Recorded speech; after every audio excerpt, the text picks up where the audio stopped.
నువ్వు 100 నీతి పనులు చేసినా ఒక్క తప్పు ఆ నీతి పనులన్నింటినీ ఏం చేస్తుంది? పడగొట్టేస్తుంది, తీర్చాలి. దేవునికి మహిమ కలుగును గాక, దేవుని ఘనత కలుగును గాక.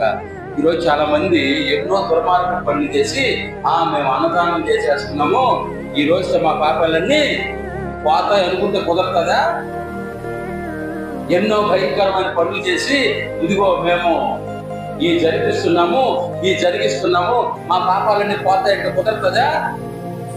కుదరదు. హల్లెలూయా, దేవునికి మహిమ కలుగును గాక. ఒక బిందుడు పాలల్లో ఒక్క డ్రాపు విషం వేస్తే విషం పాలుగా మారుతుందా? పాలు విషంగా మారుతాయా? బిందుడి పాలు విషమేమో ఒక్క డ్రాపు. పాపానికి నీతికి ఉన్న సంబంధం అది.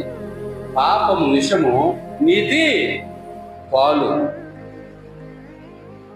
ఎన్ని నీతి పనులు చేసినా ఒక్క చిన్న తప్పు ఆ నీతి అంతటిని కూడా రూఫ్ మార్చేస్తుంది. మంచోడు అనుకున్నామయ్యా, మంచిది అనుకున్నామయ్యా, ఇలాగని తెలవదయ్యా. హల్లెలూయా, దేవునికి మహిమ కలుగును గాక. కాబట్టి ప్రియమైన దేవుని బిడ్డలారా,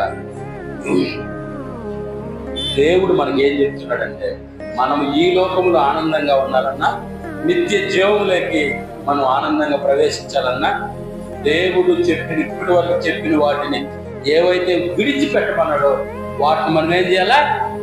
విడిచిపెట్టాలి.